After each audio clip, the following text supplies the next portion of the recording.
Bonjour, aujourd'hui je vous présente une vidéo d'anatomie pour vous montrer ce que sont les muscles scalènes. C'est pas des muscles qu'on connaît très bien, en tout cas on n'en entend pas parler dans le grand public, alors que souvent ils sont quand même assez importants. En tout cas nous en pathologie, c'est des muscles profonds cervicaux qui sont souvent tendus, source de nœuds, de conflits avec des vaisseaux, des nerfs. Donc je vais vous les montrer. Donc là j'ai mis uniquement les 3 scalènes. Je ne vais pas forcément beaucoup vous les différencier, juste savoir qu'il y en a un antérieur qui a 4 fibres, on va dire ça comme ça. Un moyen qui est assez global, mais il a aussi plusieurs insertions. Et un postérieur qui en a que 3. Peu importe en vrai, la généralité qui est vraie pour tous les scalènes, c'est qu'ils partent de C2, alors pas tous, hein, mais c'est que l'antérieur qui vient à C2. Ah non, c'est pas l'antérieur, c'est le moyen. Donc le moyen, il commence à C2, l'antérieur, il commence à C3, et ils descendent jusqu'à C7. Voilà, donc en gros, toutes vos vertèbres cervicales sur les côtés, pas la peine de vraiment détailler qu'il y en a qui s'insèrent plus sur le corps vertébral pour l'antérieur, plus sur le transverse, les apophyses transverses, donc sur les côtés pour le moyen, et pareil pour le postérieur. Les postérieurs, celui-ci parce que en fait, il descend sur les côtes et il descend sur K2, la deuxième côte. Mais il descend à l'arrière. Si vous regardez bien, là on est avec la clavicule, on a un triangle si on regarde par-dessus, et donc en plein milieu de ce triangle-là, entre l'omoplate en arrière, la clavicule en avant et sur le côté, la colonne vertébrale et le cou, et ben si on appuie par le dessus ici, on va tomber en profondeur sur les muscles scalènes. C'est assez difficile de les différencier en palpation, mais on le travaille un petit peu dans leur ensemble. Ce qui est important à avoir, donc, c'est que c'est des muscles qui font le lien entre vos vertèbres cervicales d'un côté et les côtes de l'autre côté. Donc le antérieur et le moyen se finissent sur la première côte, K1, et le postérieur sur K2. C'est pour ça que quand on va venir essayer de les étirer, on va essayer de mettre un contre-appui sur les côtes. D'accord? C'est pour limiter le mouvement de cette insertion-là. Et ensuite, on va bouger la tête pour aller créer un mouvement d'étirement des fibres en fonction du côté. On ne va pas aller dans le même sens. Ce qui est important à montrer, c'est aussi leur relation avec les vaisseaux sanguins. Alors, si je vous montre via... Donc là, je suis avec le moyen. Ce qui est dommage, c'est que je ne peux pas vous les montrer tous à la fois, mais si vous regardez là, ça vous montre déjà les relations avec une grosse artère qui va passer par-dessus la première côte et qui va aller irriguer le bras, et qui passe donc en avant du scalène moyen. D'accord? Cette même artère, qui s'appelle, comment elle s'appelle? L'artère subclavière, voilà, parce qu'elle passe par-dessus par-dessous, pardon, sub, c'est dessous, la clavicule, et c'est dommage parce que je peux pas vous montrer là, ils ont enlevé dans cette vue, ils ont enlevé la clavicule. Si je vous montre avec tous les vaisseaux sanguins, ça va devenir très très riche, mais bon, voilà, par exemple ici on va mieux se rendre compte du passage. Donc on a toujours nos 3 scalènes et on a donc l'artère subclavière parce qu'en fait elle passe par-dessus la première côte mais par-dessous la clavicule, voyez? Et après elle va aller dans le creux axillaire, donc avec sa veine, hein, d'accord? Il y a toujours une veine associée à une artère.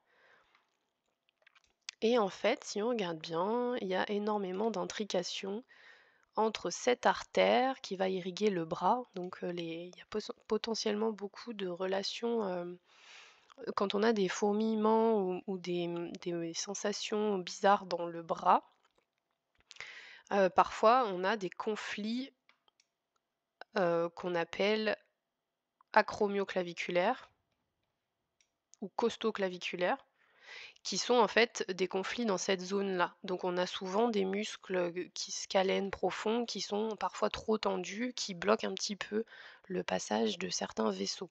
Là, je vous ai montré que pour le sang. Hem, c'est la même chose avec les nerfs. Quand je vous rajoute les nerfs, on voit qu'il y en a énormément de bifurcations et de relations entre la zone sous la clavicule à l'extérieur et la zone interne au-dessus de la première côte et à l'intérieur, enfin, pardon, en arrière de la clavicule. Donc c'est un peu riche tout ça, hein.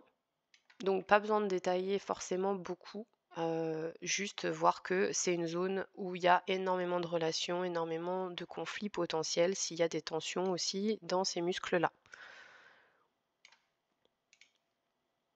Mince, j'ai enlevé les muscles, il fallait pas faire ça. Ok, j'ai remis que les muscles scalènes pour que vous les visualisiez bien. On a compris donc qu'ils étaient en rapport avec les cervicales en haut, avec les côtes en bas, qu'il y avait beaucoup de liens avec les vaisseaux sanguins et nerveux, d'accord? Que les pathologies vont soit s'exprimer au niveau du cou, soit à distance dans les bras, d'accord? Donc du bras du côté où il y aura le problème. Et ce que je vais vous montrer maintenant, c'est leur mobilité, leur rôle. Donc on va simplifier et on va dire que les 3 font exactement la même chose, même s'il y a des toutes petites variations, c'est pas complètement faux. Ils vont d'abord participer à la flexion de la tête et du cou. Donc la flexion, c'est le mouvement vers l'avant, comme si le menton venait toucher le sternum en avant pour regarder ses pieds. Voilà, ça c'est quand ils se contractent des 2 côtés en même temps. Là, vous voyez les autres muscles qui participent. Et si vous avez regardé les autres vidéos que j'ai publiées il y a quelques temps, ça, le gros muscle qui est ici, vous le reconnaissez, c'est le muscle scom. Donc il participe avec les scalènes à la flexion de la tête. Deuxième mouvement, il va faire une inclinaison du même côté. Donc, c'est-à-dire que si on imagine que son point fixe, c'est les côtes et qu'il raccourcit ses fibres sur le côté, il va pencher la tête, l'oreille du même côté qui s'est contracté. D'accord? De ce côté, ça s'est forcément pas contracté, sinon la tête basculerait pas. Et pareil, on se retrouve le rôle et la concordance avec le scom. Ça, c'était l'inclinaison sur le côté. Forcément, ça fait aussi de la rotation. Et alors, c'est comme le scom, ça fait de la rotation de l'autre côté du muscle qui se contracte.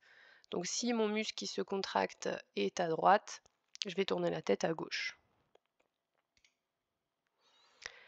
Et autre particularité qui sera différente pour le coup du scom, c'est une participation beaucoup plus importante à l'élévation des côtes. Pourquoi pas le scom, même si là il est représenté, lui le scom il s'insère sur la clavicule et le sternum, donc il n'est pas vraiment sur les côtes, ok? Mais les scalènes, eux, comme ils sont ici visualisés en arrière, quand ils vont se contracter, imaginons que la tête ne bouge pas, et ben ils vont redresser les 2 premières côtes. Donc la deuxième côte sera mobilisée uniquement par le postérieur. C'est pas forcément très très important. Voilà, quand ils se contractent, les côtes s'élèvent. Quand ils se relâchent, les côtes se détendent. Et ça va être assez important à comprendre qu'ils ont un rôle respiratoire assez majeur justement parce que quand on est beaucoup sous l'effet du stress, on se rend pas compte qu'on est stressé, d'accord? Hein, c'est pas toujours conscient, mais on a un blocage de toute la zone supérieure autour de la gorge, on va appeler ça, le sternum au milieu a tendance à rester un petit peu trop en position haute inspiratoire et on n'arrive plus à respirer à plein poumon parce que on n'expire plus assez, en fait on ne redescend pas assez son sternum. Et souvent, bah, du coup, ça vient associé à des tensions dans le cou, d'accord? On a de plus en plus mal au cou, plus on est stressé, aussi parce qu'il y a un lien respiratoire et une mobilité de la cage thoracique qui se fait moins bien. Je vais vous montrer une dernière chose pour bien vous parler des scalènes, c'est que si je vous marque tous les muscles, ben là on les voit plus. Donc pour aller les voir, on va devoir déjà passer dans un petit trou musculaire. Si vous repérez, on voit déjà leurs fibres ici. D'accord? Un petit trou musculaire avec devant le muscle scom. Alors ça c'est le possier du cou, mais dessous le muscle scom. Derrière le trapèze que je vous ai aussi déjà présenté dans une autre vidéo. D'accord? Ici notre scalène moyen, ici notre scalène postérieur, ici notre scalène antérieur. Donc le fameux triangle que je vous dessinais comme ça, quand on appuie en plein milieu, on a de la chance de trouver entre les fibres du trapèze sup et les fibres du scom, on a un petit accès pour la profondeur pour aller toucher au moins l'insertion basse et moyenne de nos scalènes. Pour vous montrer, je vais enlever les couches, donc ça veut dire qu'ils sont plus profonds, hein. Je vais enlever le scom. Là, tout de suite, on va commencer à pouvoir les voir apparaître, d'accord? Et ici, on a un autre muscle profond qui est le splenius du cou. Et alors celui-ci, il n'est pas très connu. C'est une couche profonde sous le trapèze. On a tendance en fait en pathologie à tout simplifier. On dit j'ai mal au cou, donc c'est la faute du trapèze. Bah en fait, c'est pas tout le temps sa faute à lui, hein. Parce que si je vous enlève le trapèze, vous allez voir que dessous on a des gros muscles, donc le fameux splenius de la tête parce qu'il remonte jusqu'à la tête. Splenius du cou parce que lui il s'insère sur les cervicales, d'accord?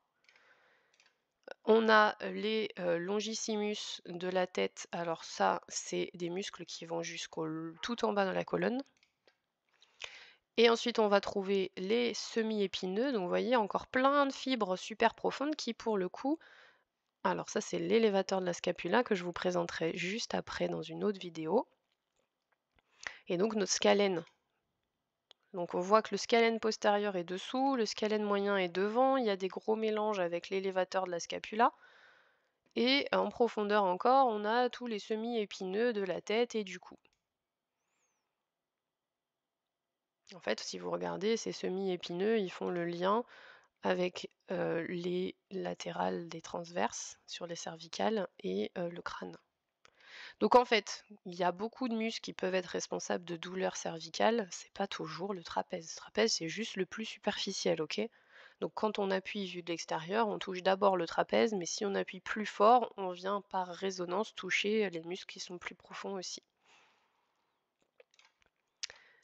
Voilà ce que je voulais vous montrer pour vous parler de ces muscles scalènes. Merci pour votre écoute. Connaître son corps pour mieux le comprendre.